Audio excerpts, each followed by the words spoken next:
All right. Well, good morning, everybody. How are you? Good morning. I want to start by looking back 367 days ago. Americans held their breath when they heard the news of the attempted assassination of President Trump. That bullet threatened more than just one man. It threatened our entire nation. If President Trump didn't survive, just think about this for a minute.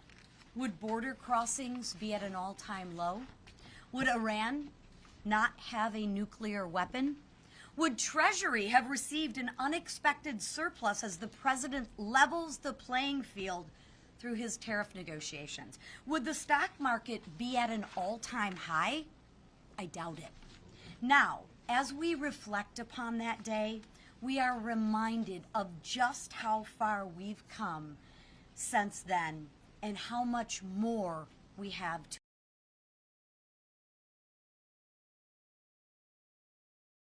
in Butler, Pennsylvania.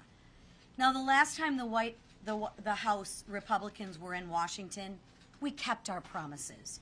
Despite all the doubts, House Republicans delivered on the one big, beautiful bill, and we got it to President Trump's desk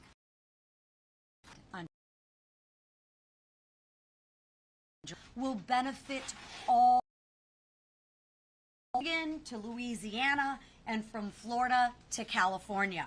House Republicans kept our promises to cut taxes, no taxes on tips, overtime, and give people more of their Social Security benefits with no taxes on their Social Security. We lifted financial burdens off the backs of American families, law enforcement officers, and House Republicans kept our promise to secure the border by finishing the wall. We restored safety and security in our communities. We kept our promise to unleash American energy, and we strengthened Medicaid for those who need it most, expanded health saving accounts, and created a rural hospital fund. Whether it's lower gas prices, lower taxes, or more jobs, there's something in the one big, beautiful bill to help every single American. Compare that to Democrats who voted to raise every American's taxes. And you can be sure that every American will hear about this from members of Congress. House Republicans will be spreading the news of the big historic wins in the one big beautiful bill. We've already kicked things off at our media row, and I hope that you'll join us there. And now I will turn it over to one of my newest colleagues, freshman Representative Jimmy Petronas of Florida. And with him, he will bring a guest who directly benefits from the one big beautiful bill. So you can take it from here. Thank you, Chair. You are welcome. All right, let me get my pencil and get it. Good morning. Thank you, Speaker Johnson, Majority Leader Scalise, Whip Emmer, and Chair McClain for your leadership on the bill. As a small business owner, I was in the restaurant business for 36 years of my life, and it's really impactful what this legislation is going to ultimately do. I think there's one thing that the President understands. He understands the service industry. And as somebody who has run that industry for the last 36 years, there's a challenge we've had ever since COVID, and that has been just the efforts that we have struggled to try to find an engagement and enthusiasm back in the workforce. I think the President has a secret power, and that secret power is how to grow businesses. With the no tax on tips, we're looking at a $1,300, average $1,300 per service industry employee that is going to have new money in their pocket. That will either be servicing debt, taking care of their family, providing for their family, or just, you know what, just getting to spend their money instead of Washington, D.C. With the no tax and overtime, same thing. We're looking about $1,300. That's going to impact that hourly worker. You think about the enthusiasm that's going to have in bringing people back into the workforce, or getting people more enthused about those industries where they know overtime and tips are an engagement of how they get paid. I'm excited, but now I think about my mom. When you talk about no tax on seniors, they're going to be able to hold on to as much as $6,000 in new deductions back in their pocket to offset the costs and the inflations that have been dealt to them by the Biden administration. We're turning this country around one step after the other, and I tell people all the time, it's not a sprint, it's a march. And we worked so hard to get this bill across the finish line. The men and women up here worked through the night, as we knew at the end of the day, the citizens of the United States spends their money better than Washington, D.C. does. And this is a testament as we're making sure they get to keep more of their money. What I also get excited about is the money that has been committed to air traffic control, as those challenges that we have faced for years have been unfortunate. And we know that we've got an aging infrastructure system. It's sad that every single Democrat that serves in that building across the street voted against putting $12 billion back into improving the system. When you look at those dollars and upgrading that aging infrastructure, but more importantly, it's the backbone of economic commerce in our country. And you've got to make those investments. And sometimes it may not be sexy, but by God, to absorb state-of-the-art technology, to have that peace of mind of business in our country. And lastly is, I'm so excited as a member of Congress that has 5 installations in his district, whether it's Eglin, Herbert Field, NAS Pensacola, NAS Whiting, Corey Station, or Duke Field. These installations are going to benefit from the One Big Beautiful Bill. As we have seen historic levels, we have exceeded every recruiting goal already now for the entire year. President Trump and Secretary Hegseth have created a new enthusiasm in our United States military. $9 billion to improve the quality of life for our service members. $20 billion to bolster munition production. $12 billion to modernize our nuclear arsenal, and over $5 billion to secure our border. These are game changers, but it also creates an enthusiasm that lets our servicemen and women know they're appreciated, taking care of our veterans. And I'm very excited that means taking care of Florida Congressional District 1. Thank you to the Speaker and his entire team for making this happen. And I want to introduce Frank Patty. Frank Patty and his family, they're a multi-generational difference maker in Northwest Florida. Whether it be in their renowned, world-famous fishing market, they have got a seafood market there in Pensacola that whenever you walk in, it's like a circus. It is people are going in every different direction, but it's quality seafood from the Gulf of America and all over the United States as they come in to receive their produce. And then what happened is, as they were running their own fishing fleets, they realized they had to fix the boats that they were using.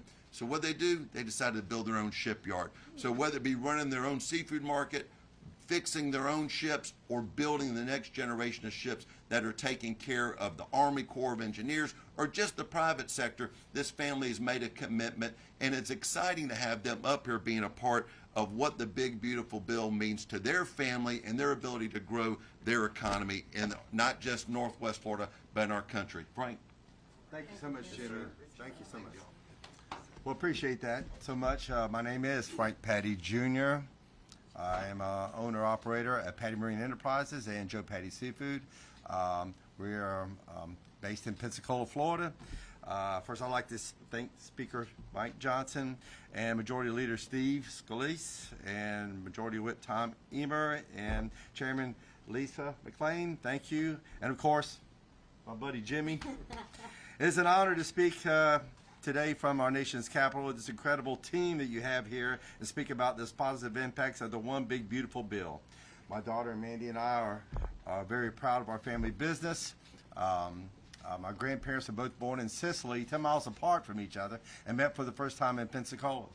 And so how this happened is really amazing, because meeting in Pensacola, my grandfather was running snapper smacks down to Campeche. He says, you gonna start a business? I'm not raising this family by myself. She says, what are you gonna do? You're gonna get a boat, we're gonna sell bait off the front porch. So here we are 97 years later. 94 years later, 94 years later, it's a thriving business with high volume, serves thousands of people a day.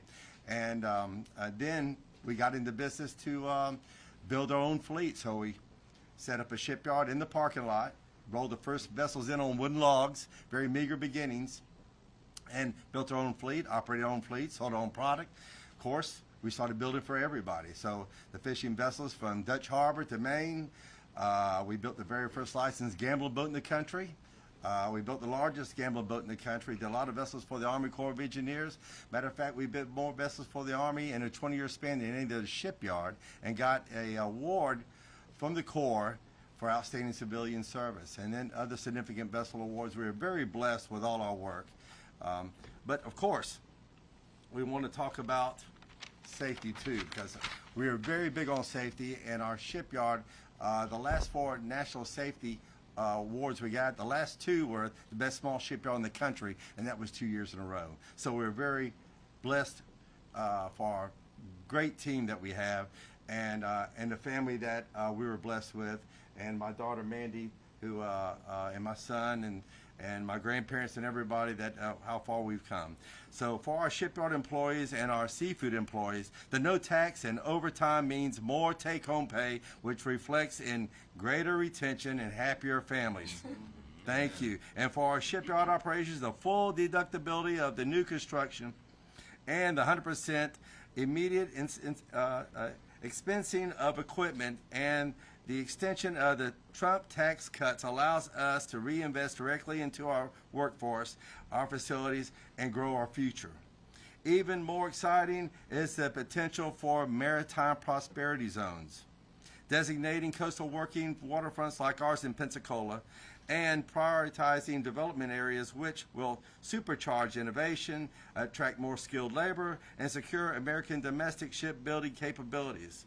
With this one big beautiful bill and the prosperity zones together for shipyards like ours will revitalize the industry with real wage increases and the manufacturing boost needed to meet the maritime demands of the defense and commercial domestic needs. We are very grateful for the leadership of President Trump and this incredible team you have here working hard for the American workers, the American manufacturers, and the small businesses like ours located in Pensacola on the great Gulf of America. Thank you. Thank you, Steve. Great work. Thanks for being here. Patties. This week, we are delivering on President Trump's promise to make America the crypto capital of the world. For too long, digital asset innovation in this country has been stifled by ambiguous rules, instability, and the Biden administration's anti-crypto crusade. Now we have the opportunity to pass a comprehensive, nonpartisan digital asset legislation that will unlock the next era of American innovation, protect consumers, and strengthen the U.S. dollar. Where ambiguity and unclear jurisdiction have stifled blockchain innovation, the Clarity Act will create a much-needed regulatory framework for the digital asset marketplace. Doing this not only gives builders and firms the rules of the road, it also ensures consumers are protected against fraud and bad actors. And the Senate's Genius Act will peg stablecoins to a stable currency, like the U.S. dollar, opening the door for the United States to lead the world in digital finance. The House will also vote on our anti-CBDC Surveillance State Act, which bans the Fed from issuing a central bank currency. Under the Biden administration, financial surveillance gained a foothold in the United States as they explored the creation of a central bank digital currency. CBDCs are already used by governments like the Chinese Communist Party to monitor, track, and judge the financial actions of its citizens. A CBDC would be nothing more than a surveillance tool that could threaten our very way of life. We can't let that happen. These 3 nonpartisan bills are the culmination of years of work in Congress, and especially in the House. Together, they're going to launch America to the top of the digital asset innovation, world and fulfill our promise of making America the crypto capital of the world. We've waited long enough. We must take hold of this opportunity now. This is the week. And with that, I turn it over to our leader. Thank you, Whip. Talking about innovation. We are not done innovating, and we're not done winning. We are just getting started. This House majority keeps delivering for the American people. I know nobody in this room did, but there were some who doubted whether we could pull off passing the one big beautiful bill. There were days when, you know, maybe more members than we could lose were out there saying maybe they might not vote for the bill. But this leadership team, led by our Speaker, and especially led by, you think about Donald Trump and the work that he's done to get this country back on track. Donald Trump was all in it, making sure that the one big beautiful bill passed. He made phone calls that he needed to make. He was directly involved in helping usher that bill to his desk. And then we were all there for that great signing on July 4th in the White House to celebrate what's going to be a great American comeback story to get this country back on track. And it's great to welcome the Patties here. Great family business, multi-generational business, almost 100 years. I'll come see y'all if Patronus will have me for the 100-year celebration of what is part of the American dream. You know, what they described, you know, come to this country legally. Let's help start a business. We've got to figure out how to make ends meet. So let's meet demands and help in our community. And then as that demand was met, they found other needs and they grew into a just keep and creating jobs. And this bill delivers for so many working families in America. You know, if you just spent all of your days listening to the lies told by the Democrats, you would be living in a parallel universe, because they're rooting against the success of this bill, which means they're rooting against the success of working families across America. The good news is we, as House Republicans, focus on how to deliver wins for the families who have been struggling because of those failed Democrat policies, because of what the far left has done to increase inflation, increased interest rates, make it harder for the waiter or waitress to get by working 2 shifts at a diner. Well, now they don't have to pay tax on tips. And as Democrats are lying about billionaires, what they actually did was vote against those waiters and waitresses. They voted against those shift workers at the Patty shipyard who are working overtime and are wondering how much time they're spending away from their family, and they have to pay so much in taxes. Well, now they won't anymore. They're going to have dollars more every year in their pockets to go and maybe take a family vacation, to put away for their college. Every Democrat, how are they going to reconcile that when they fan across America? And I know Akeem is taking this traveling roadshow around the country to try to keep lying about the bill. The problem is he is flying in the face of Americans who know how good this bill is going to be for them. As he's lying about billionaires, every senior citizen who gets a benefit from this bill is saying, wait a minute, why'd you vote against a $6,000 deduction for me? That's what every Democrat did. And so we're talking about the wins in this bill that a lot of people don't know about. We of course know about lower rates for everybody. Every Democrat voted to raise rates on everybody. I'm curious to see, as they're traveling around the country, will they answer the question, will Hakeem and all of his friends pay the higher tax rate that they voted to impose on every American family? They actually did that. They voted to raise every American's taxes. But now that the bill's passed, are they going to be hypocritical and take the lower rate? Or will they can actually send more money in? They believe in taking more of your money, but they can send in more of their money. Will they do that and pay that higher rate that they voted to impose on everybody? I think probably not, but it's a fair question to ask. But in the meantime, all of those families who are going to benefit, a air traffic control system, as Congressman Patronus just talked about. We saw the floppy disks are running airports like in LaGuardia. Floppy disk drives. I'm a computer science major. I learned in the 80s how to program a computer on floppy disks. We got rid of the floppy disks in the 90s. They're still running airports off of that old technology. And President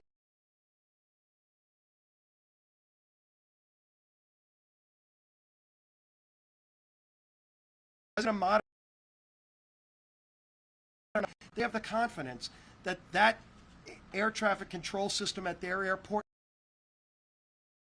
gone off of modern 21st century technology, not 1980s technology. You think about school choice. First time ever the federal government passed a school choice bill to give families an option now. And it's available to every state. States have the ability to opt in. Gavin Newsom likes attacking people who go visit his state. He likes attacking the millions of people who leave his state because he's such a failed leader. I'm wondering, is Gavin Newsom going to stand in front of the schoolhouse steps and deny the ability for every low-income family in the state of California the ability to send their kid to the school of their choice if the local school is failing those kids? That's a dilemma now that people like Gavin Newsom will have to face. Will he bow to the teachers' unions and tell those low-income families, no, your kid's got to stay in a failing school, or will he take advantage of the great opportunity presented in this one big beautiful bill to allow those low-income families to send their kids to any school, to have the opportunity to seek the American dream like every kid in this country deserves? That's in this bill. President Trump's Golden Dome, so many other great things, but we're going to keep talking about it. We're going to pass great digital currency legislation this week to continue modernizing our laws to keep up with the technology of today. We're going to pass the DOD appropriations bill this week to make sure that our men and women in uniform at all those great military bases that are in Congressman Petronis and so many other districts will be able to have the ability to keep up, to keep recruiting, to keep being the best and brightest and strongest fighting force in the world. That's what we're going to do this week. We're going to keep delivering. We're going to keep fighting for those families who have been left behind for way too long. Those days are no longer. President Trump is in the White House. Republicans are running Congress. We're getting things done, and we're delivering results for hardworking families. And the man who never allows failure, who has said, no, we are not going to accept, even when the numbers don't look right, we're going to figure out a way to get it done, and we got it done because we've got a strong, bold leader as our speaker, Mike Johnson. Thanks, bud. Thank you all for being here. Thank this great leadership team. Thank you, Congressman Jimmy Petronis, who has represented Florida's Panhandle so well. So grateful to have the Patty family, Frank and Mandy, and we have a lot in common, actually. My grandfather is from Sicily as well. His name was Nunzio Messina. Okay, they went a little further west in the Gulf. Yeah, okay, right. I could have been somebody. I could have been Vinnie Messina. I got Mike Johnson instead. It's so boring. But anyway, I love my father's side of the family as well. But here we are. Grateful that you're here. You all are going to see us highlighting real hardworking Americans for the foreseeable future, because the One Big Beautiful Bill helps everybody. And you're going to hear their stories, and you're going to hear what it means to them and what it means to their employees in this case, what it means to the people who have really been struggling to pay the bills. The last 4 years was a disaster under the Biden-Harris Democrat big government socialist policies, and now we're getting back to American principles. America's back, and everybody's going to benefit from it. I want to talk to you about that a little bit, but just first, I mean, it's appropriate for us to note it was 1 year ago Sunday that on that field in Butler, Pennsylvania, that an assassin nearly took the life of President Trump. And we can't talk about it too much because it was a turning point in American history. It could have gone the wrong way. I mean, if that assassin's bullet missed just an inch to the right, or if President Trump would have turned his head just a millisecond later, he would have died on that stage, and this country would have come apart at the seams. But now, because of all this recent success and the president's success, it's easy to forget that just 12 months ago, President Trump was the most vilified politician, arguably, in the history of the country. Democrats spent years persecuting him on all fronts. They impeached him twice. Social media platforms removed his ability to communicate with his supporters. Armed FBI agents raided his home. Democrat judges and prosecutors bent the law to arrest him, and multiple assassins tried to kill him. But God miraculously spared the president's life. I think it's undeniable, and he did it for an obvious purpose. And his presidency and his life are the fruits of divine providence, and he points that out, obviously, now all the time, and he's right to do so. As President Trump has lived since, with the acknowledgement, every day since, he has acknowledged that each new day isn't guaranteed to us. It isn't to any of us, and that's why we're not wasting any time. It's why he remains so strong and resilient. It's why we have such a sense of urgency. President Trump took a bullet to his head. He got up shortly thereafter. He pleaded with the crowd to fight, and then he went on to win a historic election less than 4 months later. America's changed because he survived that day. Think about everything that we've been able to accomplish, and just over the last few weeks. I recounted this on the floor in the speech right after Hakeem finished his endless 8.5-hour, parade of lies. I said it takes a lot longer to build a lie than it does to tell the simple truth, and the truth is on our side. And as John Adams said, facts are stubborn things. We can't wait to talk about the facts, about the big, beautiful bill over this next year and a half or so till the election. But think about everything we've accomplished just the last few weeks. Gas prices hit a 4-year low. The last 4 jobs reports exceeded expectations. The stock market is reaching record highs. We have the lowest monthly border encounters in the history of the United States. Our NATO partners committed to spending 5%, not 2% of their GDP on national defense. We brokered multiple peace agreements and struck many more trade deals, more to come. Significantly damaged Iran's nuclear program, and on July 4th, we did sign the One Big Beautiful Bill. The President signed it into law. It's the most consequential, transformational legislation ever considered in our lifetimes, and we got it done because the Republican Party delivered on the promises we made to the American people. And the President did as well. That list that I just mentioned barely scratches the surface. President Trump has promised the most, and has delivered now, the most successful first 6 months of any president in the modern era, and many argue probably in the history of this great nation. And he's shown no signs of stopping. We won't. Every citizen in every zip code in every pocket of America will benefit from the Big Beautiful Bill. Just like the Patties explained, you'll hear story after story in the weeks ahead. Last week, my office sent a survey to our constituents. I serve Louisiana's 4th Congressional District, and we sent around a survey to Louisiana families, knowing that they're going to save thousands of dollars now because of the vote that we took on July 3rd.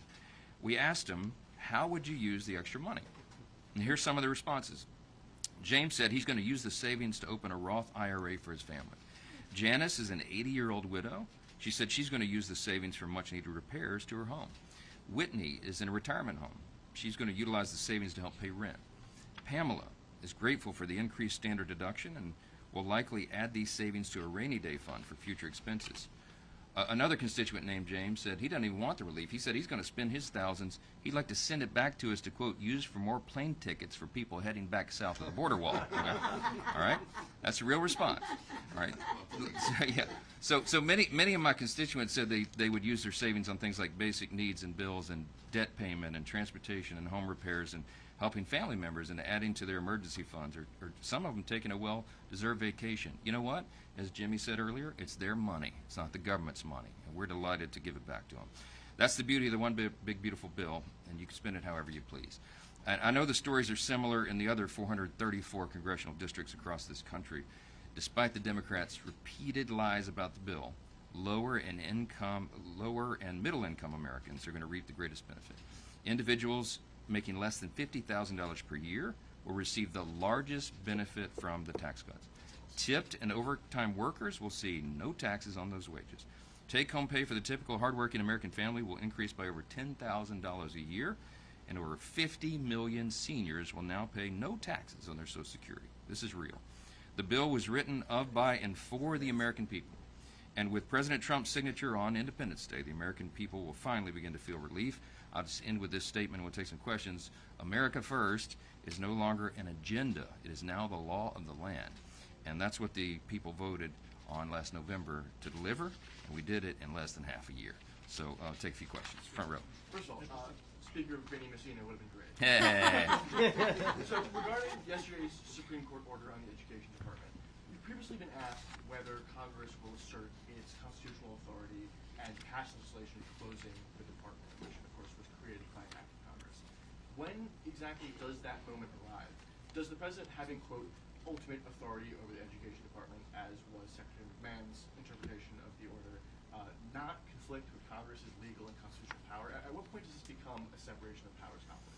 It may not surprise you. I haven't had a chance to digest the Supreme Court opinion from yesterday, whenever it was. Been a little busy, but we'll look into that. I'm a constitutional law attorney. I'm a jealous guardian of Article I authority, but I also know that for decades, the Department of Education, since its creation, the Department of Education wielded by the executive branch. I think that was the intent of Congress, as I understood it back then. We have a large say in that, but we're going to coordinate that with the White House, where I'm not going to get as a vision on how to reform education at the federal level. Secretary McMahon has done an extraordinary job thus far, and we're going to follow their cues on how to do that. If we see that the separation of powers is being breached in some way, we'll act. But I haven't seen that yet. So, yeah. Mr. Speaker, your office has told me the holdup on Congress taking up disaster aid for California is that you're waiting for the White House to send an official request.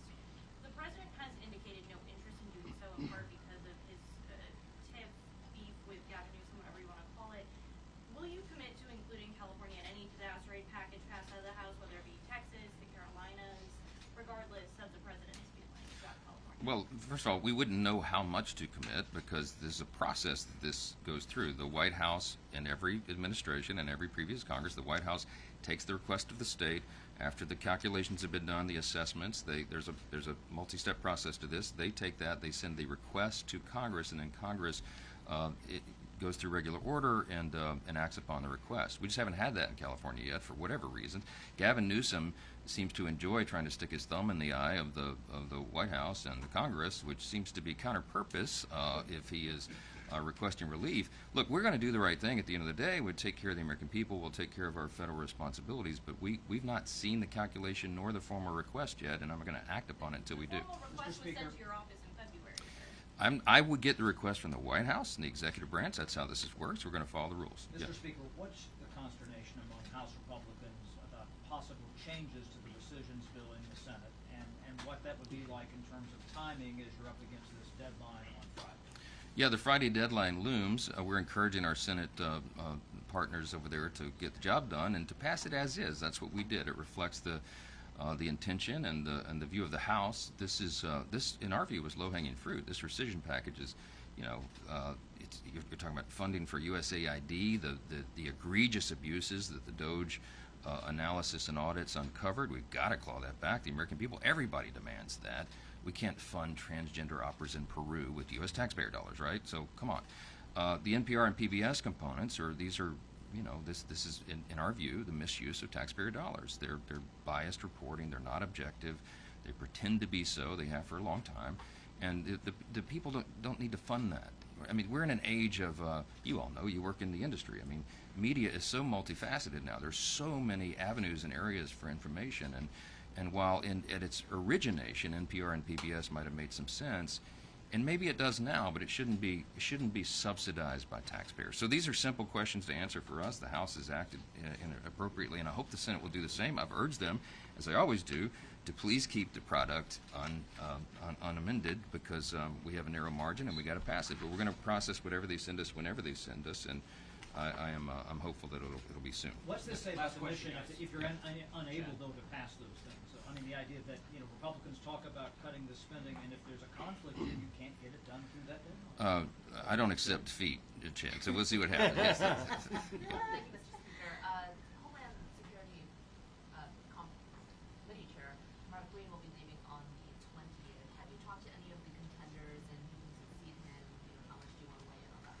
Yeah, I've talked to all of them, and we have an embarrassment of riches in the House Republican Conference. We have very highly qualified people who are willing to step up. They're all highly respected among their peers, so it'll be quite a horse race there. And I'm not going to put my thumb on the scale and try to influence that one way or the other. We have a process here. We respect the process, and that we have a steering committee that's composed of leaders and representatives from across the conference, and they'll hear the presentations of the candidates, and then they'll make the due decision. But it's going to be a tough race because there's some tough people. Great men who step forward, and we'll see how it shakes out. So, thank you all. Appreciate it. Thank you. Thank you so much. Thank you. Appreciate it. Thank you. Let me Come see y'all in person. Yeah. Oh, thank you. Oh, thank you. Is that good? All right, so obviously the clock is tight. And then one So for me. the deadline is we have to have it done before we leave this. Meatball. We can send it Thanks, changes. guys. We don't know what that would be. We've covered obviously. Thank you, guys.